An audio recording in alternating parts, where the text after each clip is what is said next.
Welcome everybody to this comfy film study of Tyson Fury and him fighting against the southpaw Wallin.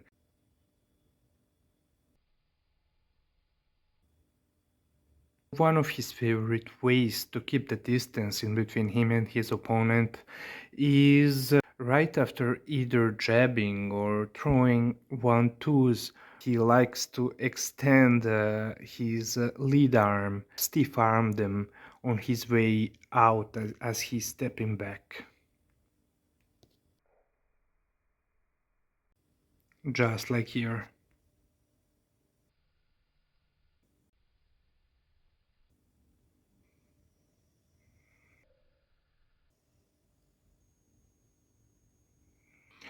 One way in which I think Usyk may counter it is by doing the same thing that Lomachenko likes to do, and it is to swipe off that lead hand of his opponent with his lead hand while stepping to the outside angle, catch him with the rear left hand, looping left hand from the outside angle. And watching Tyson fighting Wallin from the southpaw stance, just similar like in the Klitschko fight, Fury boxed only for a brief time in the southpaw stance, probably to throw Wallin off, to give him different looks, to confuse him. And the thing that I saw him doing the most, trying to set up the most, until that cut was once he switched back to the orthodox stance. He was continuously looking to counter Wallin, stepping in, to counter him with his own one-twos from the orthodox stance, putting the two punches together as close as possible, similar, very similar to what Canelo is doing.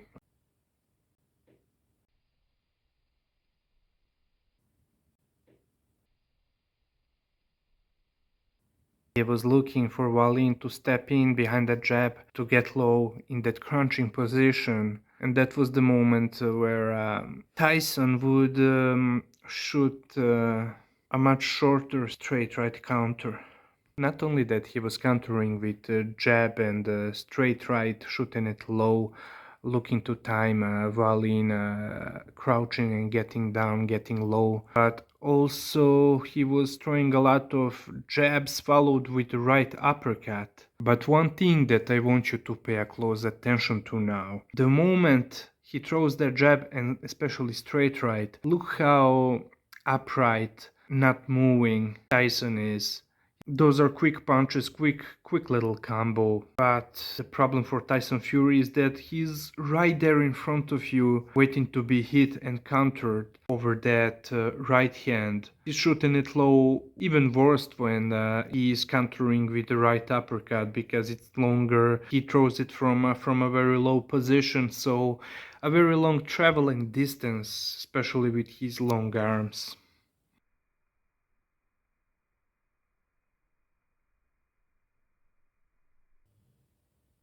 See how upright he was while throwing that one too.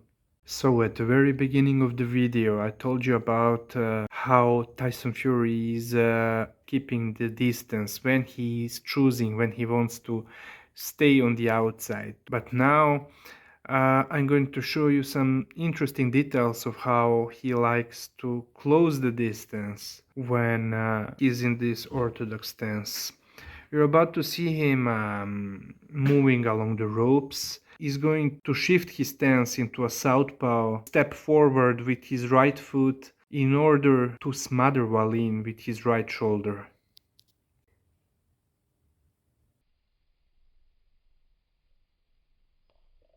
Right there.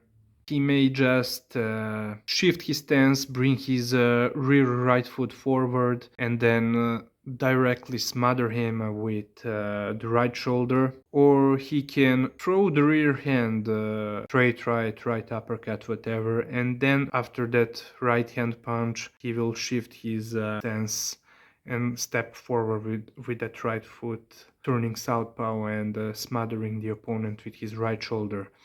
But the thing is, when he does that, he's keeping that right hand low, so he's smothering you with his shoulder. He's really susceptible to either southpaw, overhand, left hand, even the right hook. But one of the best ways, and that Usyk is known for, if he's able to time as Fury is shifting his stance, he can just step back, make Fury fall short and overextend, and step right back in with right hook counter or even the overhand left.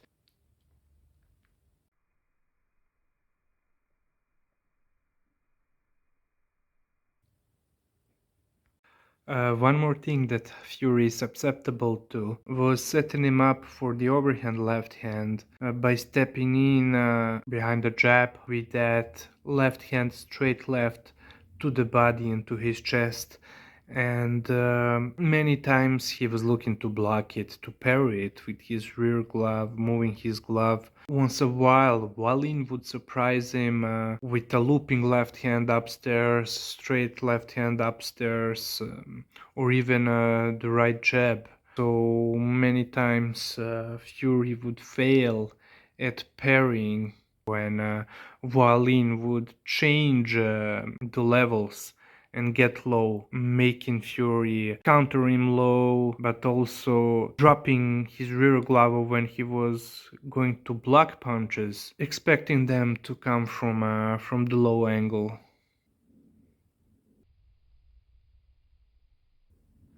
Wallin got low with that left hand, rear left hand, crouching, leaning forward. Many times he was able to land just the same way Maidana landed against Bronner when he dropped him.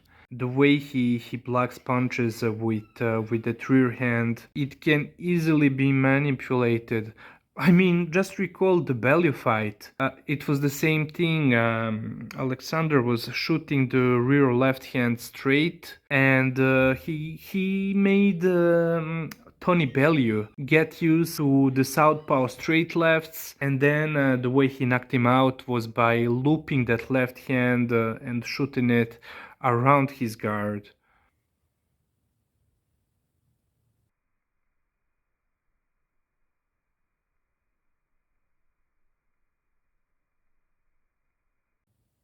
Another very known way for Tyson Fury to close the distance from the long range is to throw a quick 1-2 and then put his both hands around his neck to step in and smother him while pulling his neck down. But we're about to see how Wallin would time Fury reaching in with both of his arms towards his neck and would just pivot and throw a right hook on the pivot.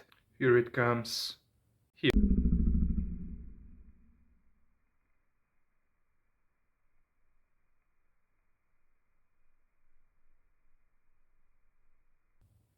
Usyk as well could use the lateral movement, pivots, or step out, step back, and step right back in with the counter. There are really various ways for him to time Fury extending himself like this and overreaching. And please look at the sequence. So Fury once again was looking to catch Wallin on his way in with the right hand and then shift his stance with it, or after that punch, after the rear hand, with his right foot forward, turning it to a southpaw and smothering Wallin with his right shoulder. But Wallin stepped out and made Fury overreach.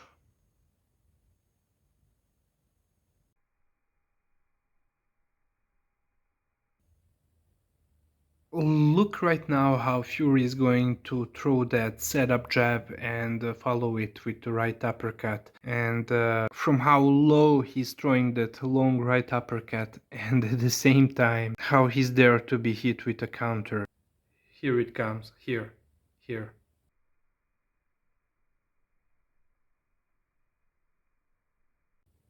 And once again, look at how Wallin is going to change levels and shoot a looping left hand around Tyson Fury's guard.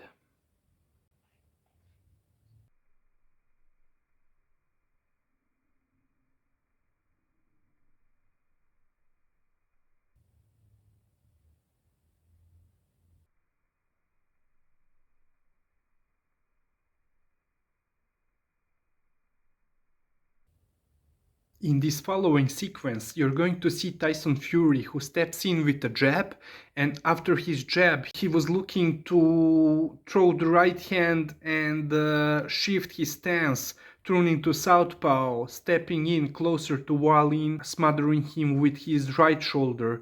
But the thing is, Wallin blocked that jab from Fury, but then as Fury was getting ready to throw the rear right hand, Wallin stepped out of range. Fury fell short with it. Wallin stepped back and stepped back in with a jab. A soft jab, but a nicely placed one.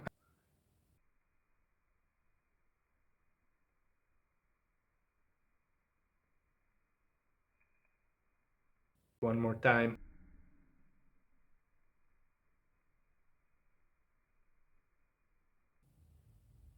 And now, once again, what Fury is going to do, that sloppy, long, wide uppercut, rear right uppercut, and is going to stay fully open for a counter. And during that uppercut, Wallin is going to throw a much shorter lead right hook as he leans back and then follow it up with the left overhand.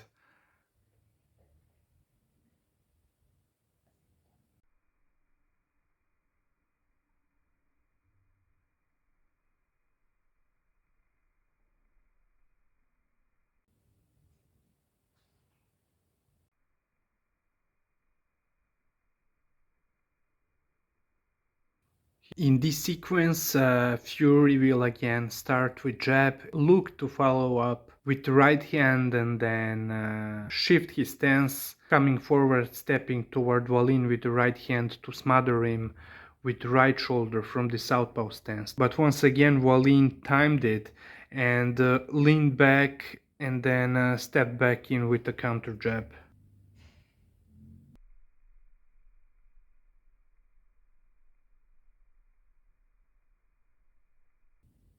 Here again, Fury is going to plant his feet and throw that quick 1-2 while staying upright with his chin up in the air.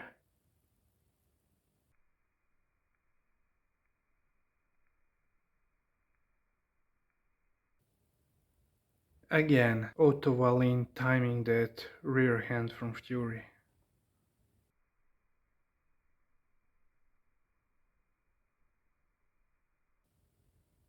Even in this fight against the southpaw Pianetta, Fury is going to throw that rear right hand and look to shift his stance with it to end up in a southpaw stance, but Pianetta timed it with a straight left to the body, changing his levels, while Fury was looking to turn into a southpaw, smothering behind his shoulder. Pianetta immediately landed two looping left hands to the head.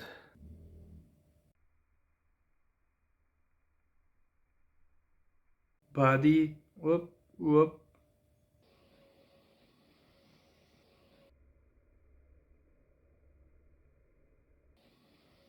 Klitschko here is going to step in, leading with the right hand, and Fury, not knowing that Klitschko is just feinting that right hand in order to close the distance. Fury is going to look to pivot and throw that long ass left hook on the pivot, that very wide left hook right here.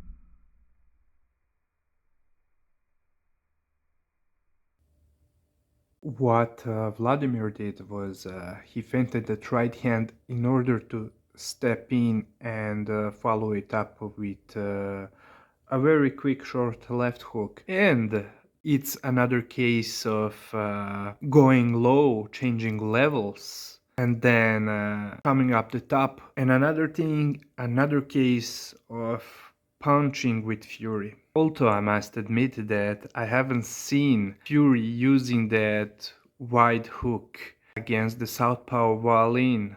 And now, please watch this following sequence. Another example of feinting a punch low and coming up the top.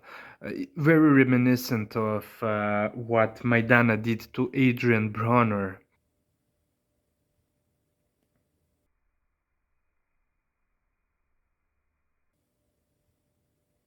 Also, if any of you remember this fight between Klitschko and Fury, you may remember just how gassed Fury was in the last couple of rounds. Fury lost any pop on his punches, how badly he was pushing his punches and telegraphing them. Just look Klitschko breaking from the clinch, stepping out, stepping back in with punches, and look how he's catching Fury with punches. Steps out, steps right back in, steps out, so Fury cannot really catch him. Anytime Fury was looking to grab him, to take a hold of him, Klitschko stepped out and Fury would then overextend and grabbing the air as Klitschko stepped back and then stepped right back in with punches. Once again, out again. See how Fury is reaching out for him. And please take a look at this at the very end of the fight. So once again, Klitschko will break from the clinch and step out. Meanwhile, Fury would follow him and step towards him with his chin in the air and fully open for the right uppercut from Klitschko while extending his arms.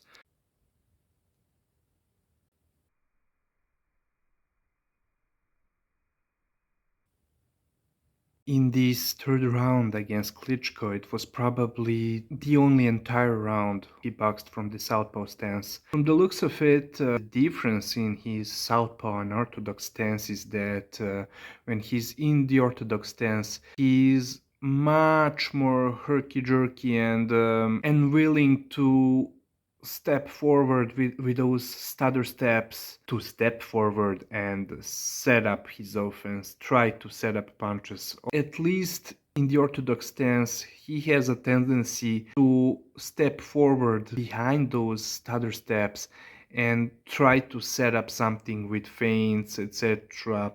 While watching him in this southpaw stance, boxing from the outside, it seems to me that he's much more on the back foot, just feinting with his jab, but he was just looking to surprise Klitschko with sudden 1-2s from the southpaw stance to ambush him, like this one, to lull him into coming forward and surprising him with maybe making Klitschko overextend and looking to counter him with something. He would also switch southpaw on the inside, but it's a different thing. Now in Fury's fight against Cunningham, in my opinion, the reason why Cunningham had success against Fury was because he was quicker, more explosive, shorter.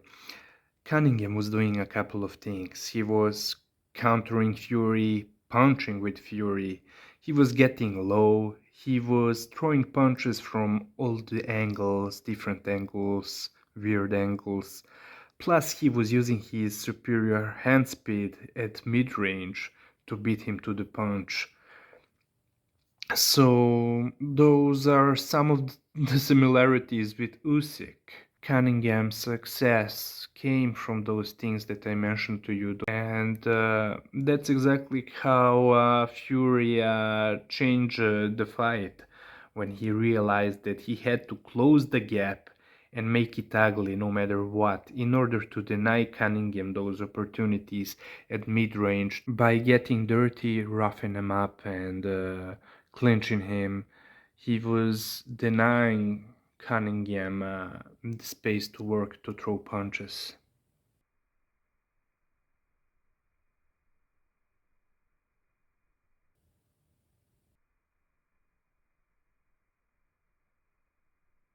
Again, see there, he was punching with fury.